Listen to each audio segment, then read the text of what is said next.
agora, nosso bom Deus te guarde.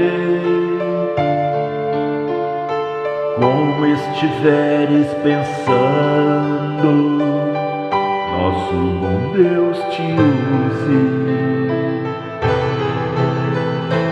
Onde te encontres na vida, que Deus te ilumine.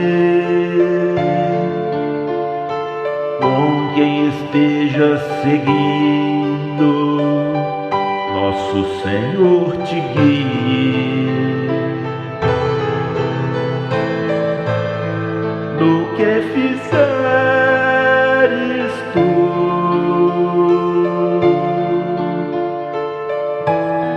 peço ao bom Deus que possa te amparar,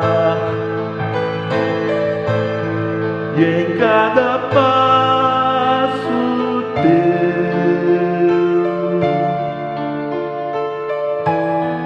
a mão de Deus virá te abençoar.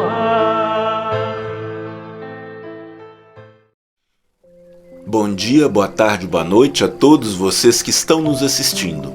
Nós vamos trazer para vocês hoje a segunda lei da sequência de leis morais, que é a lei do trabalho.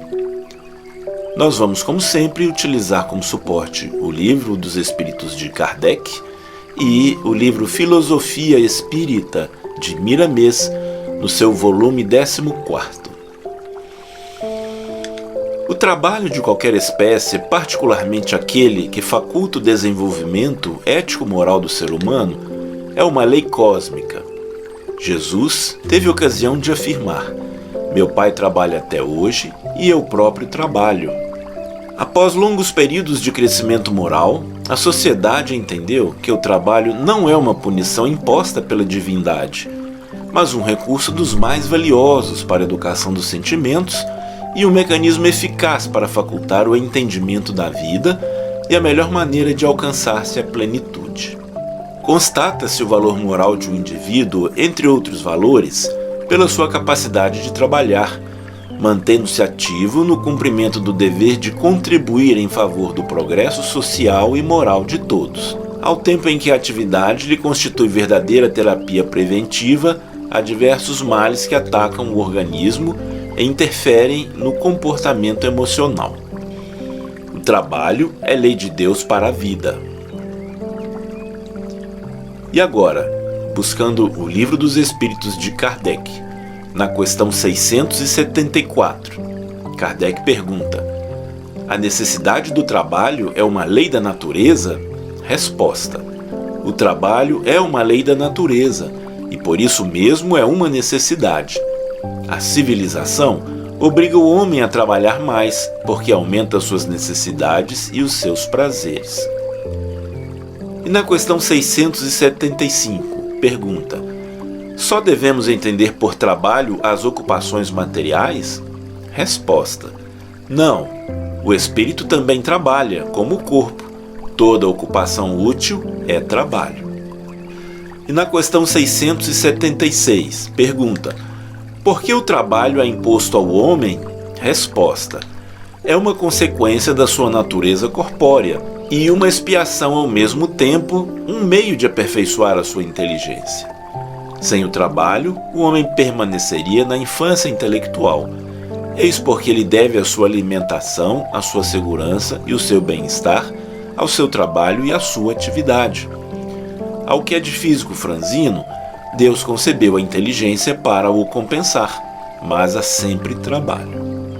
E na questão 677, pergunta: por que a natureza provê por si mesma a todas as necessidades dos animais?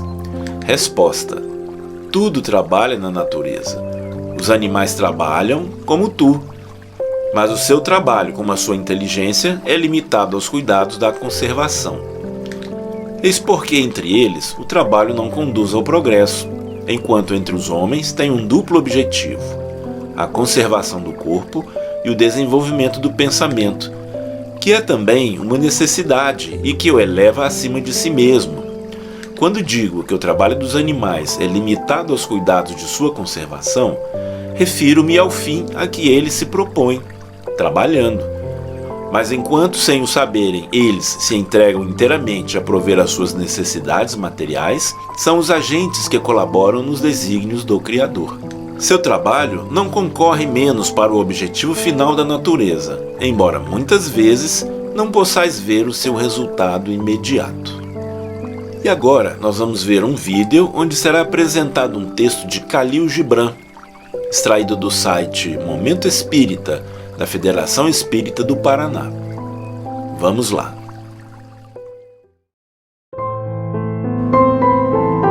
O trabalho é lei da vida.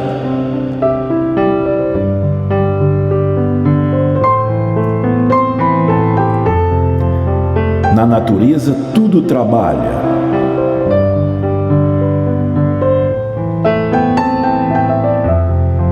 Trabalham os vermes na intimidade da terra, tornando-a fofa e produzindo humus nutriente para alimentar as plantas. Trabalham os pássaros na construção dos próprios ninhos e na disseminação do pólen das flores. Trabalham as flores doando seu perfume ao ar e permitindo o nascimento dos frutos. Trabalham os insetos, polinizando as flores e desempenhando a parte que lhes cabe na estrutura do ecossistema. Trabalham também os rios, fertilizando o solo e descedentando homens e animais. Trabalham as nuvens, fornecendo a chuva que rega as plantas e purifica a atmosfera. Trabalham as árvores, abrindo seus galhos quais braços fraternos, acolhendo os ninhos e fazendo sombra na caminhada dos homens. Trabalha igualmente o sol, estrela incansável, que jamais deixa de estender seus raios quentes, espancando as trevas e favorecendo a vida. Trabalha a lua, controlando as marés e deslumbrando os olhares apaixonados dos namorados, que sonham um dia poder oferecê-la a alguém em nome do amor. Trabalham os oceanos, abrigando na intimidade várias formas de vida, transportando em suas ondas as embarcações, permitindo a ligação entre os continentes. Trabalha também o vento, acariciando com igual doçura os carvalhos gigantes e as pequeninas hastes da relva.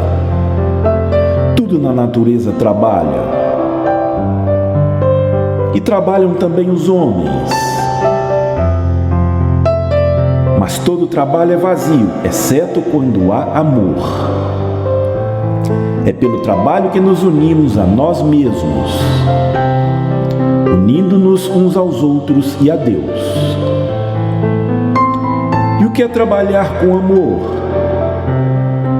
É tecer o tecido com fios desfiados do nosso próprio coração, como se nosso bem-amado fosse usar esse tecido.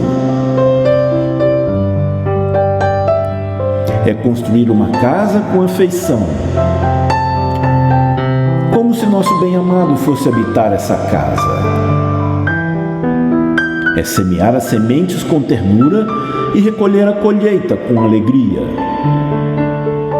como se nosso bem-amado fosse comer os frutos. É pôr em todas as coisas que fazemos um sopro da nossa alma. E quando o trabalhador converte o trabalho em alegria, o trabalho se transforma na alegria do trabalhador. Pensemos nisso, pois o trabalho é vida, é a glória, é a paz da humanidade. O trabalho é a lei da vida. Khalil Gibran, como sempre, nos trazendo muitas mensagens consoladoras. E agora nós vamos trazer as palavras de Miramês a respeito do tema Lei do Trabalho. E Miramês diz: O trabalho, sendo lei da natureza, constitui uma necessidade de todos os povos, sendo o sustentáculo de todas as civilizações do mundo. Cumpre a todas as criaturas terem essa obrigação de trabalhar para viver, do que os 3 reinos da natureza dão exemplo de labor constante. O próprio corpo humano, essa máquina divina em todas as suas particularidades, é exemplo nobre de movimentos rítmicos, operando em seu conjunto o despertamento de novas forças que buscam o mais além. A ciência, nos dias que correm, nos mostra que nada existe inerte, tudo se movimenta, tudo trabalha por ordem daquele que a tudo criou, desde a força interatômica até as constelações, desde os seres rastejantes na terra até os anjos dos céus. Todos têm obrigação de laborar, como co-criadores de novos ambientes, juntamente com a força do progresso estabelecido por Deus. Convém que todas as criaturas não se esqueçam dessa lei maravilhosa que é a lei do trabalho com amor. O homem não deve somente visar aos interesses passageiros, mas sentir e se esforçar para cumprir seus deveres, favorecendo toda a humanidade. Se desejamos trabalhar, façamo-lo com alegria, sem esquecermos a perfeição e o amor. A felicidade em nossos caminhos exige que trabalhemos constantemente. O trabalho não deve se fixar somente nas coisas materiais, mas se estender em todas as direções daquilo que o homem sabe ou precisa saber. Pensar é trabalho, e saber pensar é de ordem divina. Falar é trabalho, e saber falar é de grande valor espiritual. Enfim, tudo o que existe pode ser alvo de trabalho, mas nem tudo nos serve para operar. Usemos a inteligência em conexão com a consciência e escutemos o que ela determina no clima de Jesus Cristo, para que possamos fazer bem o nosso trabalho. A civilização, mostrando-se nas leis dos homens, multiplica-lhes o trabalho, pelo seu crescimento ao ver as suas necessidades e os gozos que o mundo oferece. Quem rejeita o trabalho que as leis da terra exigem está se marginalizando e ficando fora da lei da natureza. Mesmo quem já se encontra fora das leis dos homens, sem trabalhar para sobreviver, que ajude a quem precise, e que são muitos, velhos, crianças e doentes, pois esse é um trabalho com Deus, sob a direção de Jesus. Assim, ele virá a ser digno do salário espiritual, e quando voltar para a prática espiritual, poderá estar à direita do Senhor. A direita a que nos referimos é a consciência reta e tranquila pelo dever cumprido. Não se pode viver somente para si, é preciso que seja eliminado o egoísmo das atividades humanas, pois ele é a cerca que divide os 2 mundos. Para que se tenha a passagem livre, necessário se faz que se envolva em toda a sua vida com a força benfeitora da caridade. Necessário é libertar-se com ela, para que o amor acenda no coração a luz da vida. E assim nós concluímos a nossa videopalestra de hoje sobre esse tema, Lei do Trabalho. Esperamos que possamos ter trazido alguma luz sobre esse tema. Fiquem com Deus. Mantenhamos Jesus em nossos corações. Até a próxima. No que fizeres tu,